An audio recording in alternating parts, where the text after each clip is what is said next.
The 21st century has given birth to hipster coffee joint trend, which means we are paying more to our morning cup of joe.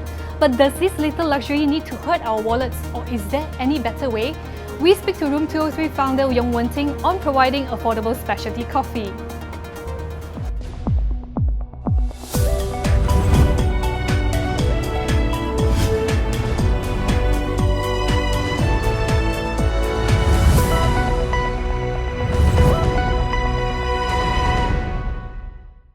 Hello Wen Tyng, thank you for joining us today. So what really caught my eyes about your kiosks is you actually put coin boxes in front of your kiosks and you trust people putting the right amount of money inside the boxes.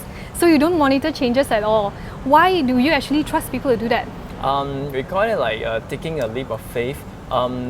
When I'm doing business, right, I always have this idea like we have to infuse the retail experience into our business model. So really hope that the customer could be the part of the experience itself. So when barista is brewing the coffee, then customer can actually take their changes. So we are not really popular with the tipping culture here in Malaysia. So what I'm doing here is we fix our price at $5. But if they feel like it's worth more than $5, they can actually put in the tips themselves.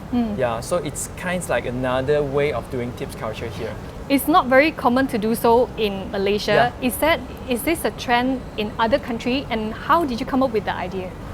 It's really not popular in Malaysia as well. It's very rare to do this. Even though like we have a lot of customers from different countries, they actually say this is very interesting and very inspiring concept.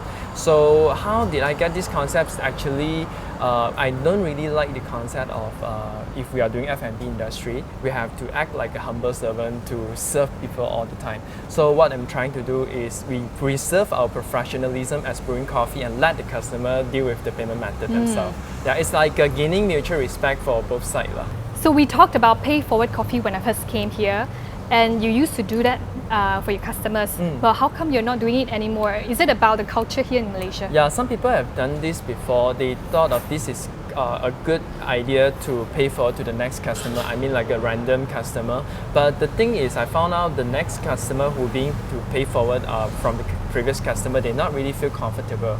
Yeah, they have this mindset they ought to pay for their own coffee. So what we are practicing here is because it's like a coffee place, so people meet new friends all the time. So sometimes you just straight away pay for the new friend, yeah, instead of paying forward for a random customer. So nowadays, a lot of new entrepreneurs, we see a lot of new kiosks setting up around KL. And their ultimate goal is probably setting up a restaurant or a cafe. So do you have plans to actually open your own cafe? Yeah, for me, opening up a cafe is just a different formation of doing my concept of business. So setting outdoor or setting up indoor, for me, is exactly the same.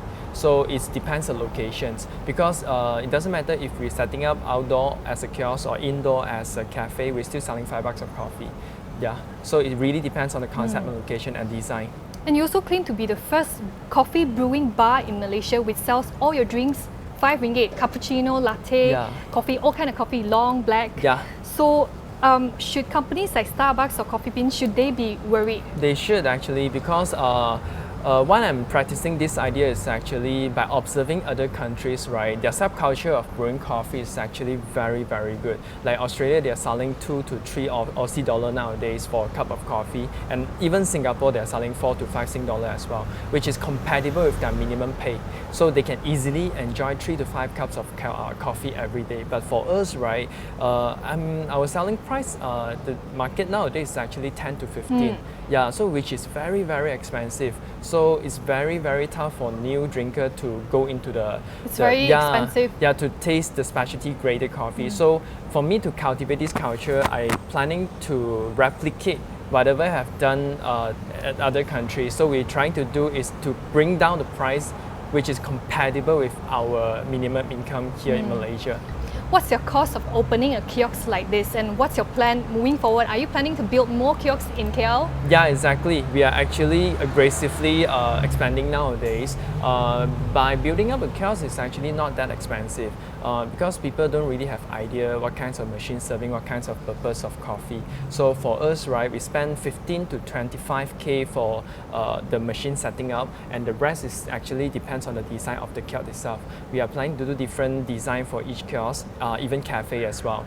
So for the second half of this year, we are planning to open another 3 to 5 kiosks or cafe in So will KL. it be a chain kiosk kind of thing? Yeah, will the that's- room 203 still be the name of all these Yeah, kiosks? exactly. This is the angle of doing everything. Yeah, we are actually planning to, occupy a big share in markets so that people can actually build up this drinking coffee culture nowadays. Yeah. So of course you have plans to train more baristas and all that, but what are the main challenges you're facing nowadays? Recruiting is a very, very, very tough problem for us because nowadays a lot of barista they went to different cafes for to work for some times before, so they used to the previous concept instead of the concept we are doing right now, which is high turnover coffee brewing bar.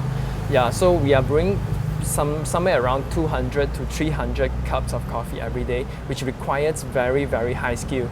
Because it's a one-man operation, you have to remember all the orders from customer, you have to take care of the payment method and eventually send out the right coffee to the right person. But so far, the main challenges we are facing is the recruitment and the renter as well. The only way to maintain to sell $5 of coffee is actually our renter. So all the time we have to propose, we have to do counter proposal to all the interested party to let them know we are actually doing them a favor. Yeah, going in as affordable coffee provider. Yeah. Proving that good coffee doesn't need to break a bank, Room 203 is planning to set up 3 more bars in the second half of this year. At $5 a cup in these tough times, will this brew success?